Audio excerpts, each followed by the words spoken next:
अन्धस्यां ज्ञानाञ्जनशलाकयां चक्षुरुन्मिलितं येन तस्मै श्रीगुरवे नमः. എല്ലാവർക്കും ശ്രീമദ് ഭാഗവത സത്രത്തിലേക്ക് സ്വാഗതം. श्रीचैतन्यमनोभीष्टं स्थापितं येन भूतले स्वयं रूपकदा मह्यं ददाति स्वापदान्तिकम्. वन्देऽहं श्रीगुरहं श्रीयुतपदकमलं श्रीगुरुन् वैष्णवांश्च श्रीरूपं साग्रजातं सहगणरघुनाथान्वितं तं सजीवं साद्वैतं सावधूतं परिजनसहितं कृष्णचैतन्यदेवं श्रीराधा कृष्णपादान् सहगणललिता श्रीविशाखान्वितांश्च. कृष्णाय वासुदेवाय देवकीनन्दनाय च नन्दगोपकुमाराय गोविन्दाय नमो नमः. नमो विष्णुपादाय कृष्णप्रेष्ठाय भूतले श्रीमते भक्तिवेदान्त स्वामिनिधि नामिने. नमस्ते सारस्वते देवे गौरवाणी प्रचारिणे निर्विशेषा शून्यवादी पाश्चात्य देशतारिणे. जय श्री कृष्ण चैतन्य प्रभु नित्यानंदा श्री अद्वैत गदाधर श्रीवासदि गौर भक्तवृंदा. हरे कृष्णा कृष्ण कृष्ण हरे हरे हरे राम राम राम हरे हरे.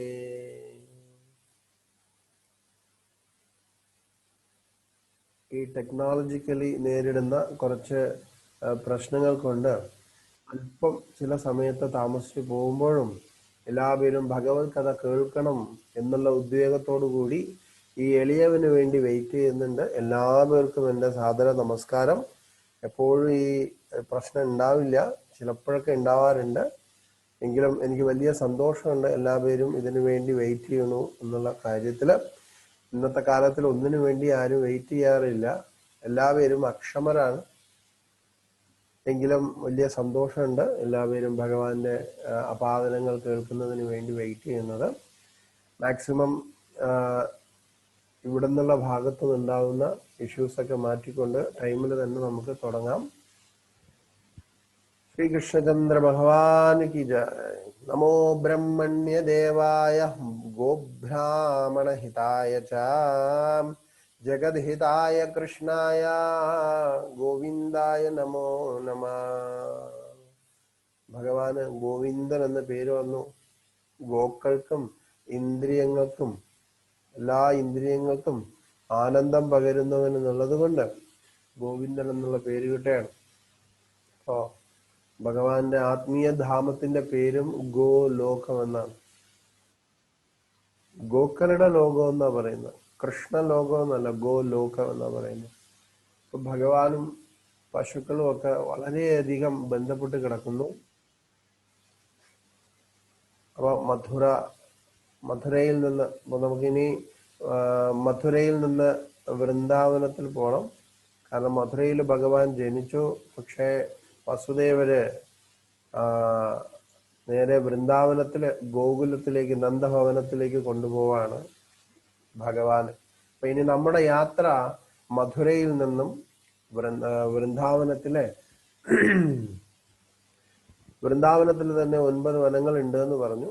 അതിലൊരു വനമായ മഹാവനം, ആ മഹാവനത്തിലാണ് ഈ ഗോകുലം സ്ഥിതി ചെയ്യുന്നത്. അപ്പൊ എല്ലാവർക്കും അങ്ങോട്ട് പോവാം, സ്വാഗതം. അപ്പോൾ അവിടെ പോയി കഴിഞ്ഞാൽ നമുക്ക് അവിടെ ഭഗവാൻ നടന്ന ലീലകള്, അതോടൊപ്പം അവിടെ നടന്ന കാര്യങ്ങളൊക്കെ നമ്മൾ പറയും.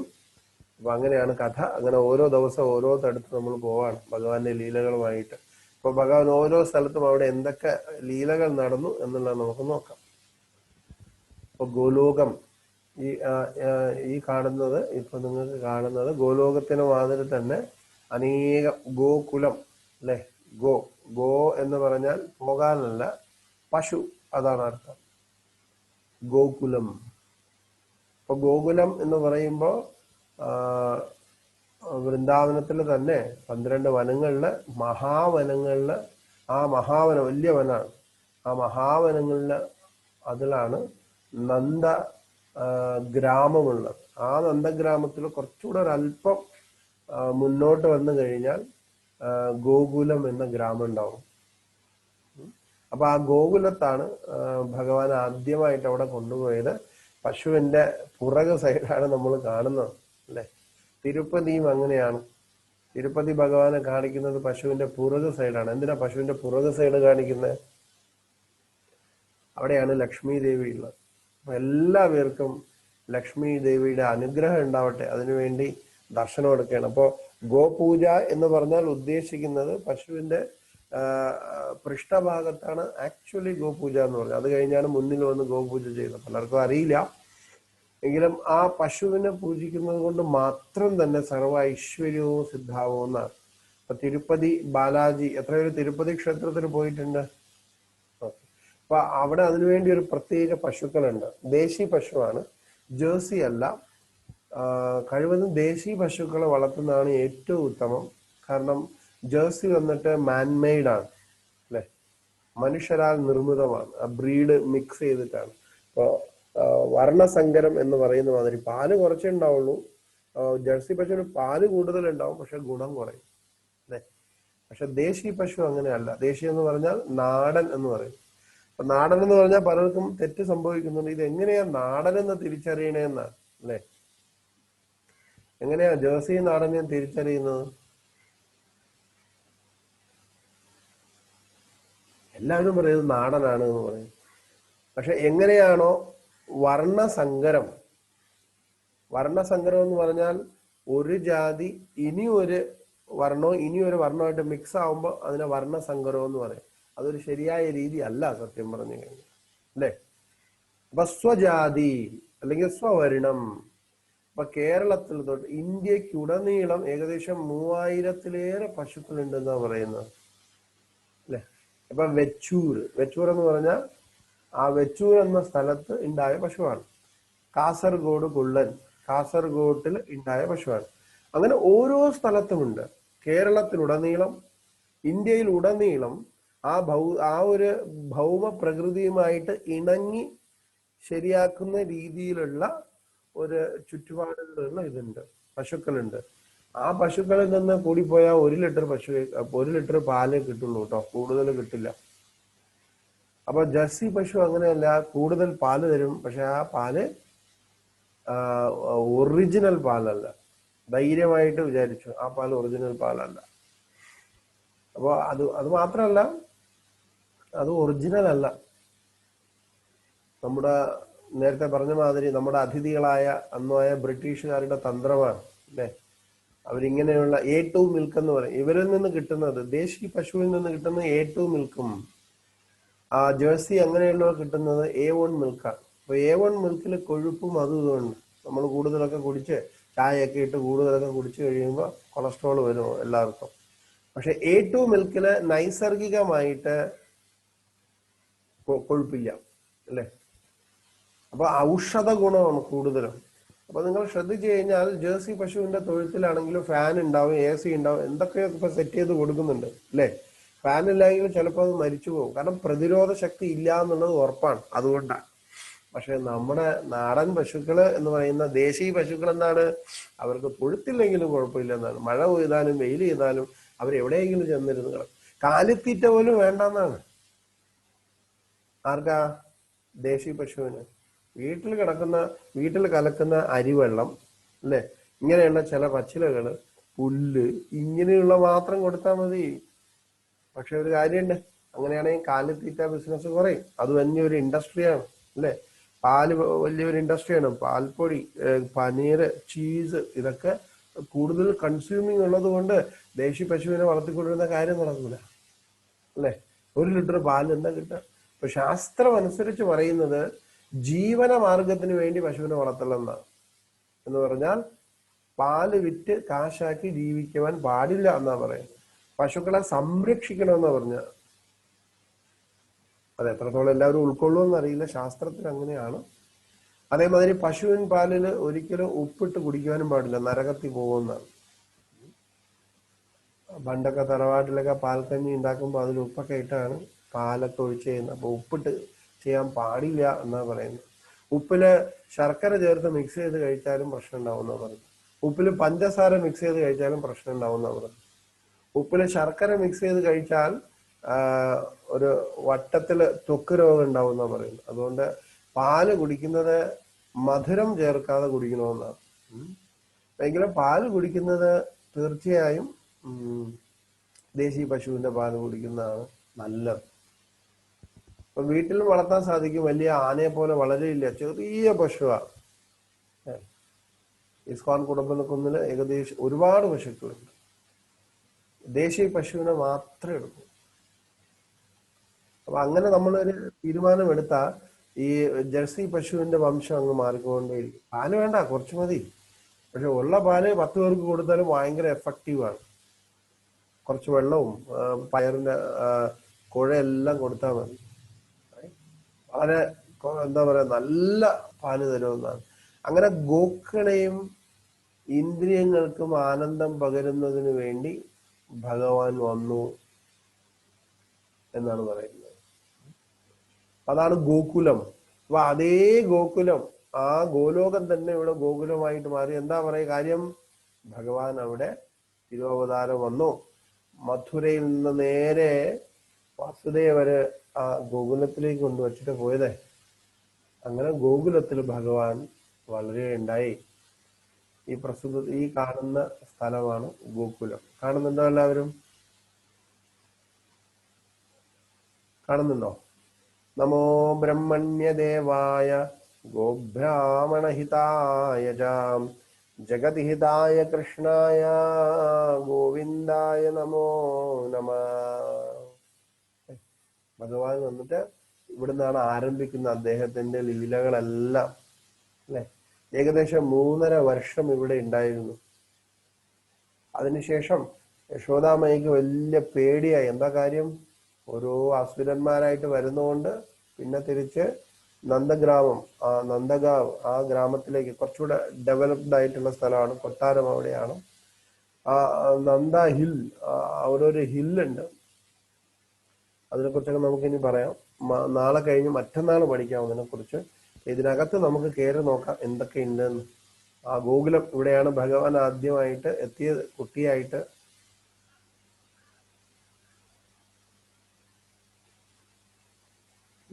ഇതിന്റെ എൻട്രൻസ് ആണ്. അപ്പോ ഇവിടെയുള്ള ഓരോ സ്ഥലത്തും അവിടെ ക്ഷേത്രം, ഞാൻ നേരത്തെ പറഞ്ഞു വജ്രനാഭൻ വന്ന് പല ക്ഷേത്രങ്ങളും ഉണ്ടാക്കിയത്. അപ്പൊ അതിന്റെ അവശിഷ്ടങ്ങളും കാര്യങ്ങളൊക്കെ ഇപ്പോഴുണ്ട്. അതിൽ ക്ഷേത്രം ഒക്കെ, വിഗ്രഹം ഒക്കെ ഒരു വച്ച് പൂജിക്കുന്നുണ്ട് ഇവിടെയുള്ള വ്രജവാസികൾ, വൃന്ദാവനവാസികൾ. നോക്കാം, അകത്ത് പോയി കഴിഞ്ഞാൽ ഇതേമാതിരി വസുദേവൻ കുട്ടയില് ഭഗവാനെയും കൊണ്ട് ഇവിടെ വന്നതായിട്ട് കാണിക്കുന്നുണ്ട് ഒരു ചിത്രം. ഇതാണ് അമ്പലം. ഗോകുലത്തിൽ പോയി കഴിഞ്ഞാൽ ഈ മാർബിളിൽ ഓരോരുത്തരുടെയും നാമം എഴുതി വെച്ചിട്ടുണ്ട്. ചിലരുടെ പേര് എഴുതി വെച്ചിട്ടുണ്ട്, ചിലരുടെ നാമം എഴുതി വെച്ചിട്ടുണ്ട്, ഭഗവാന്റെ നാമം എഴുതി വെച്ചിട്ടുണ്ട്. മൊത്തം അങ്ങനെയാണ്. ഓരോരുത്തരും ഓരോ മാർബിളും ഓരോ വ്രജവാസികൾ കൊണ്ട് കൊടുക്കുന്നതാണ്. വലിയ വലിയ വ്യവസായികളൊക്കെ അവിടെ ഒരു നേർച്ചയായിട്ട് ഒന്നുകൊണ്ട് കൊടുക്കുകയാണ്. അപ്പൊ അതൊക്കെ പാകിയാണ്. ഇത് ഒരു സൈഡ് മാത്രം എൻട്രൻസാ കാണിക്കുന്നത്. അപ്പൊ പാകി ഒരുപാടുണ്ട്. പക്ഷെ നിങ്ങൾ പോകുമ്പോൾ ശ്രദ്ധിക്കുക, ഒരു കാരണവശാലും പർസ് തുറക്കരുത് ഇവിടെ നിന്ന്. കാരണം ഇവിടെയുള്ള ചില ബ്രാഹ്മിൺസ് വന്നിട്ട് കാശിനൊക്കെ വലിയ കൊതിയാണ്, അല്ലെ? അപ്പൊ അതുകൊണ്ട് അവര് പർസ് തുറന്നു കഴിഞ്ഞാൽ അതിനകത്ത് പിന്നെ ഒന്നും കാണില്ല. അവരെല്ലാരും കൂടെ ചുറ്റി നിന്ന് ബ്രാഹ്മണർക്ക് ഭോജനം കൊടു, അത് കൊടു, ഇത് കൊടുന്ന് ഇങ്ങനെ പറഞ്ഞുകൊണ്ടിരിക്കും. അതിന് തെറ്റില്ല, കാരണം അവർക്ക് വേറെ വരുമാനം ഇല്ല. ബ്രാഹ്മണന്റെ ജോലി എന്ന് പറഞ്ഞാൽ എന്താ?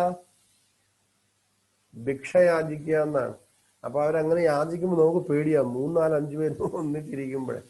അപ്പൊ അതുകൊണ്ട് ഞാൻ എന്താ ചെയ്യണെന്ന് വെച്ചാ, എന്റെ കൂടെ വരുന്ന ഭക്തന്മാർ എല്ലായിടത്തും ഞാൻ നേരത്തെ പറയും, എല്ലാവരും ബാങ്കിൽ ചെന്ന് 10 രൂപയുടെ 4-5 കെട്ട് വാങ്ങിച്ചു വെച്ചോളാൻ പറയും. ഏകദേശം 1000 രൂപ. ഈ 1000 രൂപ ചുറ്റും ഏകദേശം ഒരു 8 ദിവസത്തെ ടൂർ അടിച്ച് ഓരോ സ്ഥലത്തും പോകുമ്പോൾ ഇതേമാതിരി ചിലയിടത്തൊക്കെ ഈ ബ്രാഹ്മണരൊക്കെ ഉണ്ടാവും. അപ്പൊ ഇവർക്ക് കൊടുക്കാതിരുന്നാലും വലിയ വിഷമമാണ്. ഒരു ബ്രാഹ്മണരാണ്, വ്രജവാസിയാണ്. അപ്പോ നമ്മൾ എന്താ ചെയ്യുമെന്ന് വെച്ചാൽ പരിപാടി എല്ലാവരോടും പറയും, 1000 രൂപയ്ക്ക് 10 രൂപയുടെ നോട്ട് പുതിയത് വാങ്ങിച്ചു വെച്ച് വെക്കാൻ പറയും.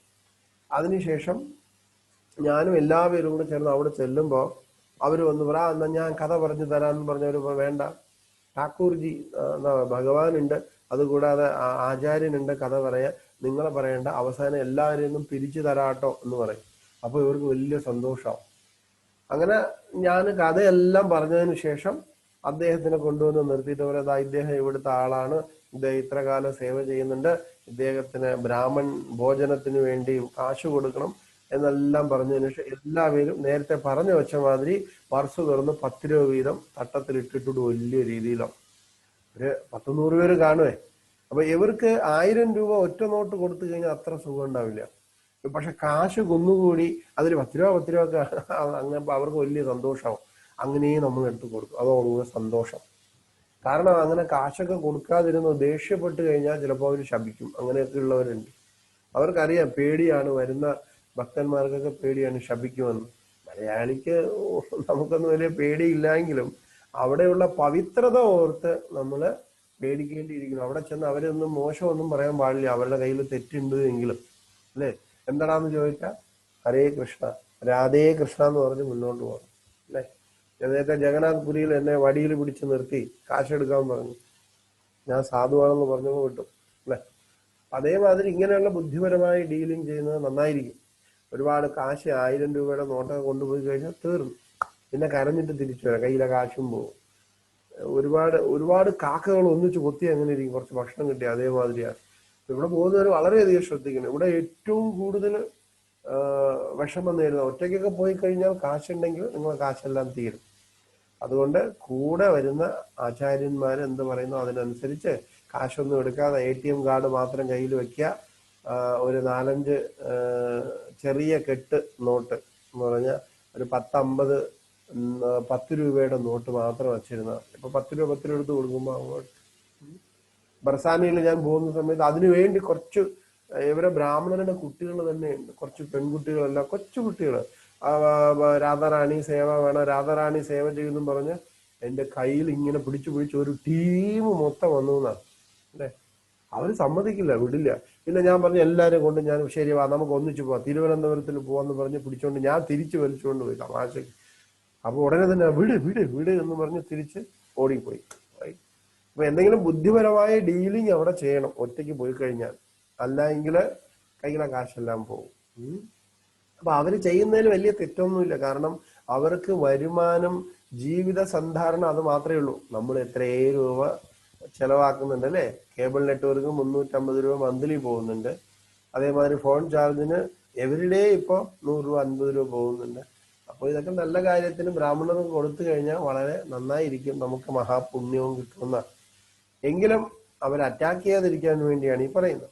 അപ്പോൾ ഇതിനകത്ത് പോയി കഴിഞ്ഞാൽ അവിടെ ഇതേമാതിരിയുള്ള പലരും കൊടുത്ത മാർബിളൊക്കെ കാണാൻ സാധിക്കും.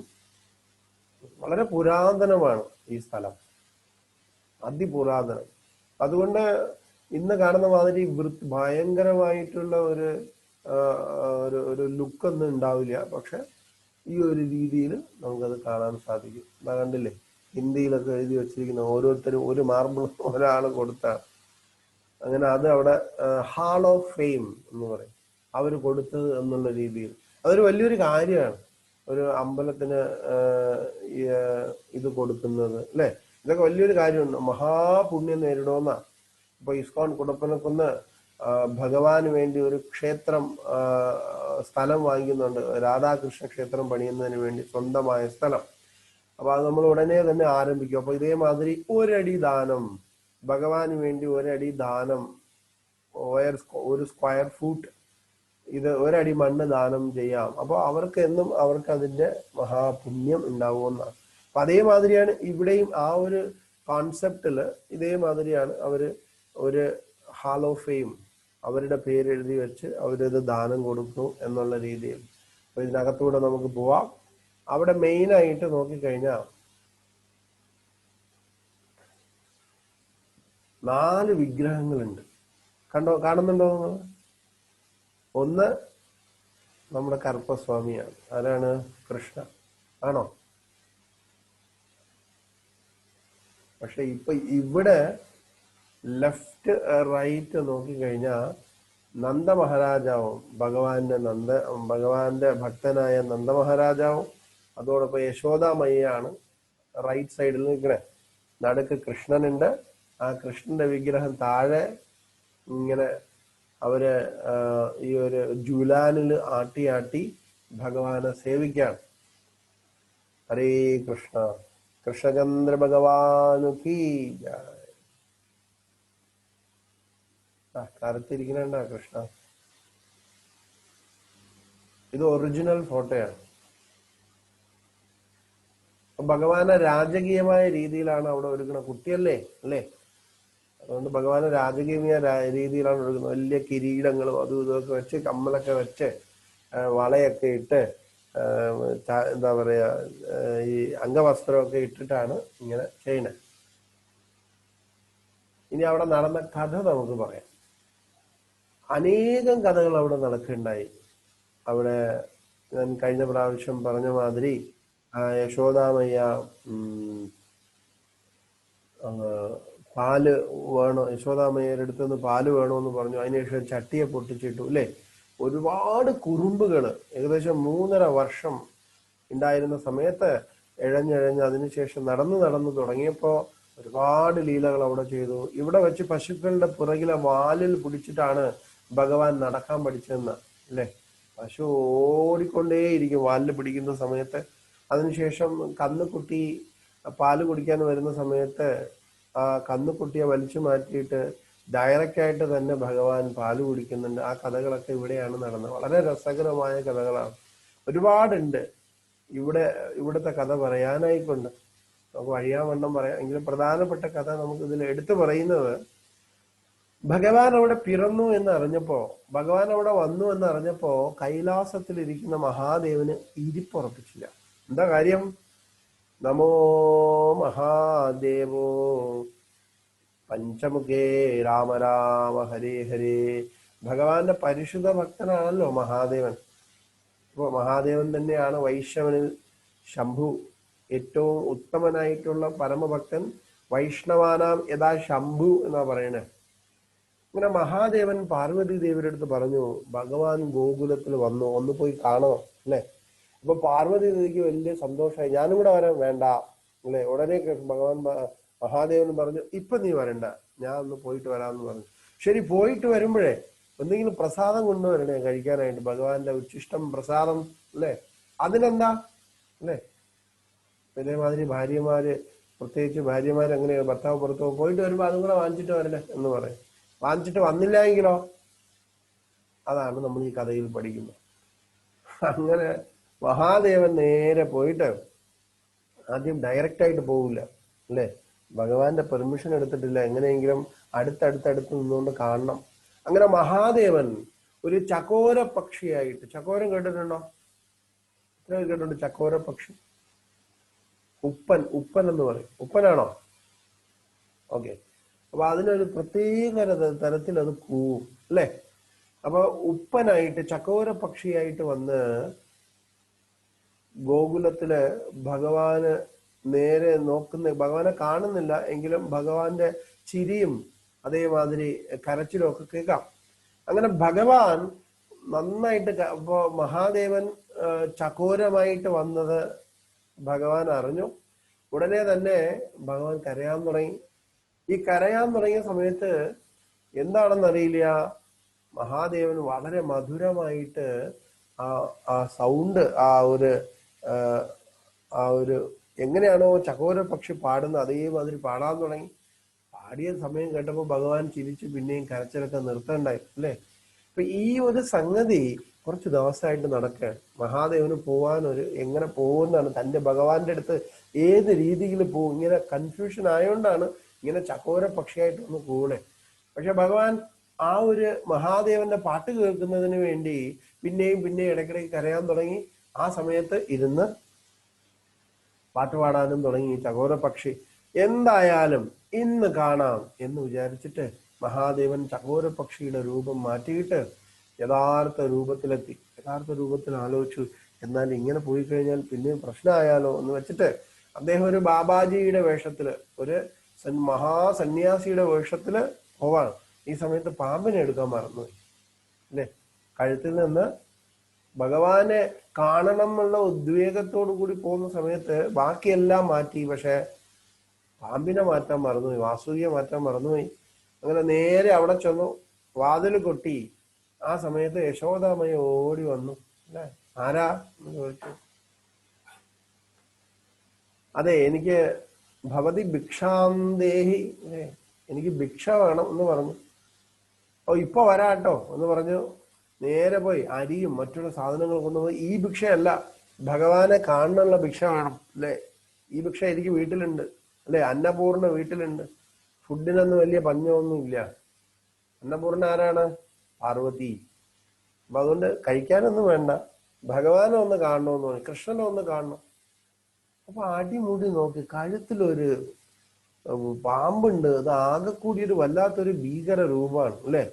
ആരെങ്കിലും അടുത്ത് പോവോ? പെട്ടെന്ന് യശോദാമയ്യ പേടിച്ചു. എന്താ കാര്യം? യുവാമാം പുത്രഭാവേന, പ്രഭാവേന, ഇപ്പൊ തന്റെ പുത്രനല്ലയോ. ഇതിപ്പോ വേറെ ആരെങ്കിലും വേഷം മാറി വന്നിട്ടുള്ള ആരെങ്കിലും ആണെങ്കിലോ അല്ലെ, പൂതനയൊക്കെ ആണെങ്കിലോ, പൂതനെ മാതിരി കുറച്ചു മുമ്പേ പൂതനയൊക്കെ വന്നതാണ്. അപ്പൊ അങ്ങനെ ആരെങ്കിലും ഒക്കെ ആണെങ്കിലോ എന്ന് പേടിച്ചു. അതുകൊണ്ട് കുഞ്ഞിനെ കൊടുത്തില്ല, കുഞ്ഞിനെ കാണാൻ അനുവദിച്ചില്ല അല്ലെ. അത് പറ്റില്ല, ഈ കുഞ്ഞിനെ കാണാൻ പറ്റില്ല കേട്ടോ, ഉറക്കാണ്. അല്ല, ഞാൻ കുറച്ച് നേരത്തെ കേട്ടില്ല, കുഞ്ഞ് കളിക്കായിരുന്നല്ലോ അകത്ത് അല്ലെ, ചിരിച്ച് കളിച്ചിരിക്കായിരുന്നല്ലോ. എന്ത് പറഞ്ഞാലും കുഞ്ഞിനെ കാണാൻ പറ്റില്ല സ്വാമിജി, കുഞ്ഞിനെ കാണാൻ പറ്റില്ല എന്നോ അല്ലെ. അപ്പൊ പിള്ളാരെ പിടുത്തക്കാരനാണെന്നാ വിചാരിച്ച ആര്? ഈ സന്യാസിയെ കണ്ടിട്ടെ. അപ്പൊ രണ്ടുപേരുടെ ഭക്തിയും യുണീക്കാണ് ഇവിടെ എന്ന് പറഞ്ഞാൽ. വാത്സല്യ ഭക്തിയില് അങ്ങനെ തികഞ്ഞു നിൽക്കുകയാണ് യശോദാമയ്യ. അതേമാതിരി ദാസ്യഭക്തിയില് തികഞ്ഞു നിൽക്കുകയാണ് മഹാദേവനും. ഇപ്പൊ എന്ത് പറയാ, മഹാദേവനും വിട്ടില്ല. അല്ലെങ്കിൽ തരുന്നത് വരെ ഞാൻ ഇവിടെ വെയിറ്റ് ചെയ്യും, ആ ദർശനം തരുന്നത് വരെ ഇവിടെ വെയിറ്റ് ചെയ്യും. അല്ലെങ്കിൽ എന്തായാലും കുറെ വർഷം ഞാൻ ഇവിടെ താമസിക്കുവാനും തയ്യാറാണ്. ഇപ്പൊ നീ തന്നില്ല എങ്കില്, ദർശനം തന്നില്ല എങ്കില്, കൃഷ്ണനെ കാണിച്ചു തന്നില്ല എങ്കില് തീർച്ചയായും അവൻ വളർന്നു വരുമല്ലോ. ആ സമയത്തെങ്കിലും നമ്മൾ തമ്മിൽ പരസ്പരം കാണും എന്നൊക്കെ പറഞ്ഞു. ഇതൊക്കെ കേട്ടപ്പോൾ പിന്നെയും പിന്നെയും പിന്നെയും ദേവിക്ക് ടെൻഷനായിട്ട് മാറി അല്ലെ. ഉടനെ തന്നെ കടന്നു പൊക്കോളൂ എന്ന് പറഞ്ഞ് വാതിലങ്ങ് അടച്ചു. മഹാദേവന് വലിയ വിഷമായി അല്ലെ, വലിയ വിഷമായി. ഇനി കൈലാസത്തിൽ പോകുമ്പോ ഇത് കിട്ടും. മഹാദേവനത് മനസ്സിലായിട്ടില്ല എപ്പോഴും. അങ്ങനെ മഹാദേവന് വിഷമായിട്ട് നേരെ അദ്ദേഹം പോയിട്ട് അവിടുന്ന് കുറച്ച് മാറി ഇരുന്ന് തപം ചെയ്യാൻ തുടങ്ങി. കൃഷ്ണനെ സ്മരിച്ചുകൊണ്ട് ഇങ്ങനെ കഠോരമായ തപം ചെയ്യാൻ തുടങ്ങി. ഈ സമയത്ത് എന്തെന്നൊന്നും അറിയില്ല, ഭഗവാൻ അല്ലമുറയിട്ട് കരയാൻ തുടങ്ങി നമ്മുടെ കണ്ണൻ. യശോദാമയ്യ പലതും കൊടുത്തു നോക്കി, പറ്റിയില്ല. ഗോപികമാർ എല്ലാവരും ശ്രമിച്ചു നോക്കി, കരച്ചിൽ നിർത്താൻ പറ്റുന്നില്ലേ. എന്താ ചെയ്യപ്പോ? കരച്ചിൽ നിർത്താൻ പറ്റില്ല, ഇനി എന്താ ചെയ്യാ? ആ സമയത്ത് അവിടെ ഉള്ളതില് സാമർഥ്യക്കാരിയായ ലളിത എന്നൊരു ഗോപിയുണ്ട് അല്ലെ. അവളുടെ നാക്ക് ഇവിടുന്ന് 500 കിലോമീറ്റർ വരെ നീളമുണ്ട് എന്നാണ്.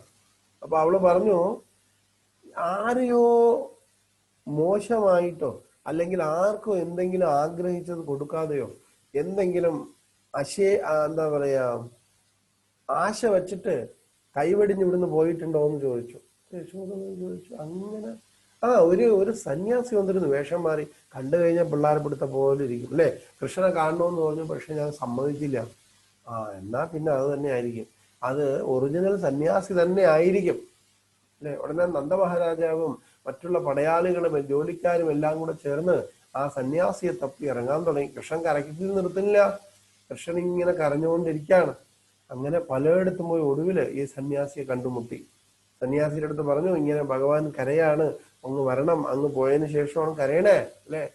അങ്ങനെ ഈ മഹാദേവൻ അങ്ങനെ അവിടെ കൊണ്ടുവരപ്പെട്ടു. മഹാദേവനെ കണ്ടപ്പോ മഹാദേവന് ഭയങ്കര സന്തോഷമായി. കൃഷ്ണനെ കണ്ടപ്പോ, കൃഷ്ണൻ മഹാദേവനെ കണ്ടപ്പോ ചിരിക്കാൻ തുടങ്ങി അല്ലെ. എന്റെ ഭക്തൻ വന്നല്ലോ, ചിരിക്കാൻ തുടങ്ങി അല്ലെ. ഉടനെ യശോദാമയ്യ പ്ലാൻ ചെയ്തു. എന്താ കാര്യം? എങ്ങനെയെങ്കിലും ഈ സന്യാസി എവിടെയെങ്കിലും തട്ടിക്കൂട്ടി ഇരുത്തണം. കാരണം കരച്ചിൽ വരുമ്പോൾ ഇദ്ദേഹത്തിനെ യൂസ് ചെയ്ത് കരച്ചിൽ നിർത്താം. കാരണം ഉണ്ണിക്ക് കരച്ചിൽ വരുന്ന വലിയ വിഷമാണേ. അതുകൊണ്ട് ഈ സന്യാസി ഇവിടെ ഉണ്ട് എങ്കിൽ തീർച്ചയായും പിന്നെ ഭഗവാൻ കരയില്ല, കണ്ണൻ കരയില്ല എന്ന് പറഞ്ഞു. ശരി, ഞാൻ പോവാണ് എന്ന് പറഞ്ഞു അല്ലേ. സന്യാസി പറഞ്ഞു എനിക്ക് സമാധാനമായി, ഞാൻ തിരിച്ചു പോവാണ് എന്ന് പറഞ്ഞു. അല്ല, തിരിച്ച് നീ ഇവിടെ എന്തെങ്കിലും രീതിയിൽ ഇവിടെ നിൽക്കാനുള്ള എന്തെങ്കിലും ഒരു രീതിയിൽ എന്തെങ്കിലും പറ്റുമോ എന്ന് ചോദിച്ചു അല്ലേ. സംഭവതാണ് ഭഗവാൻ കരയേ. അതുകൊണ്ട് ബുദ്ധിപരമായിട്ട് യശോദമയ പറഞ്ഞു ഇവിടെ തന്നെ വീടും എല്ലാം വച്ചുതരാം, ഇവിടെ ഒരു സൈഡിൽ ഇരുന്ന് കഴിഞ്ഞാലേ. അപ്പം പറഞ്ഞു അങ്ങനെയാണ് എങ്കിൽ എനിക്കൊരു കാര്യം തന്നാൽ ഞാൻ ഇവിടെ ഇരിക്കാമെന്ന് പറഞ്ഞു. അതെന്താണ്?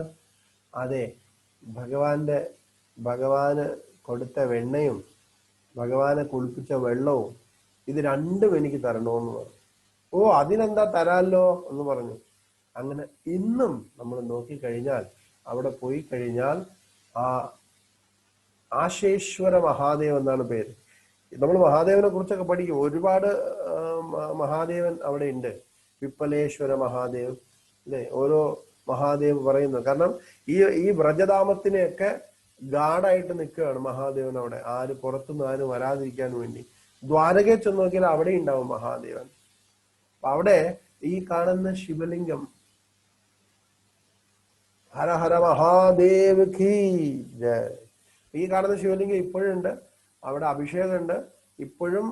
അവിടുന്ന് കണ്ണന് വെണ്ണയും അതോടൊപ്പം കുളിച്ച വെള്ളം, ഭഗവാൻ കുളിച്ച വെള്ളവും കൊണ്ടുവന്ന് ആദ്യം മഹാദേവനാണ് ഇവിടെ അഭിഷേകം ചെയ്യുന്നത്. ഭഗവാന് കുളിപ്പിച്ച വെള്ളം കൊണ്ടുവന്ന് അതിനുശേഷം ഭഗവാന് കൊടുത്ത നിവേദ്യം ഇവിടെയും അർപ്പിക്കും.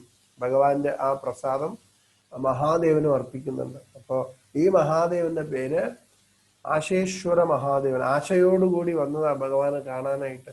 പ്രതീക്ഷ, ആശയ്ക്ക് ആഗ്രഹമെന്നും പ്രതീക്ഷയ്ക്കും പ്രതീക്ഷ എന്നൊക്കെ അർത്ഥമുണ്ട്.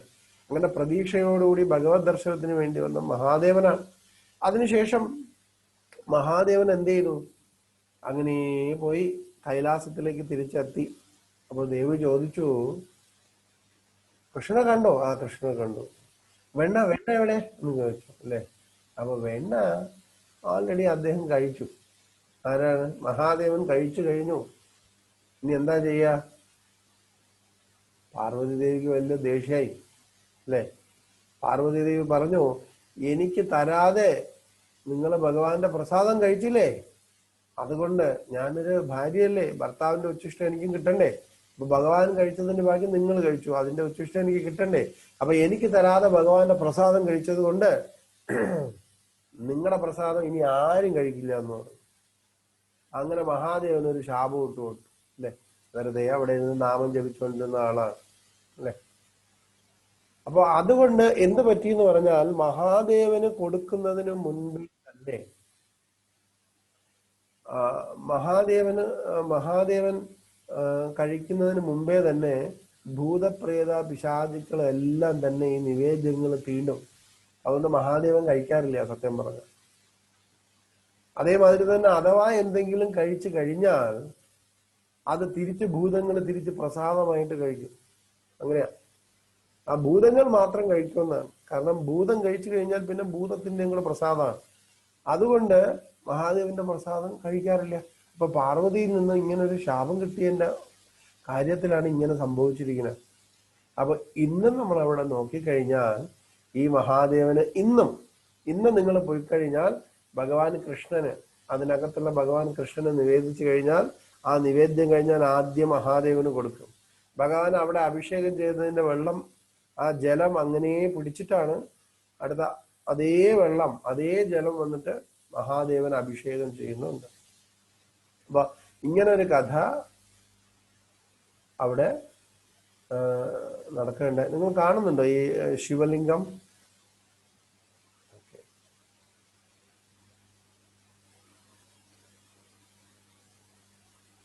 അവിടെ ഒരു വലിയൊരു പൂതനയുടെ ഒരു വിഗ്രഹമുണ്ട്. ഇവിടെ വെച്ചിട്ടാണ് പൂതനയെ കൊന്നതൊക്കെ. അപ്പൊ അതുകൊണ്ട് അവിടെ പൂതനയും ശ്രീകൃഷ്ണ ഭഗവാൻ പൂതനയുടെ ശരീരത്തിൽ ഇരിക്കുന്ന രീതിയിലുള്ള വിഗ്രഹം അവിടെ ഉണ്ട്. ഇപ്പോഴും നിങ്ങൾക്ക് പോയാൽ കാണാൻ സാധിക്കും. ഇവിടെയാണ് ഒരുപാട് ശകടാസുരനെ കൊന്നത്, പൂതനയെ കൊന്നതൊക്കെ ഈ ഗോകുലത്തിലാണ്.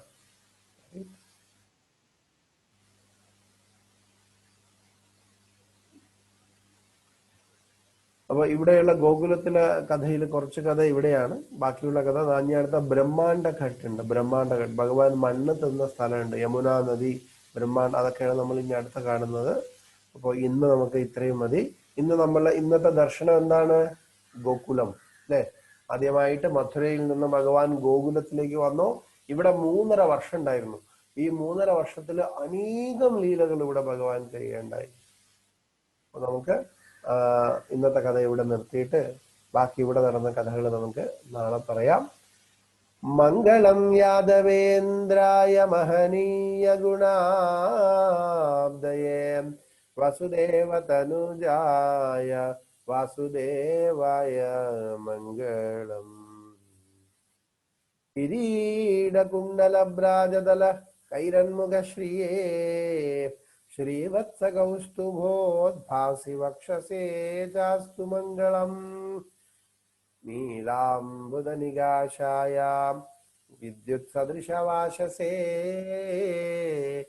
ദേവകീ വസുദേവാഭ്യാം സംസ്തുതായാസ്തു മംഗളം.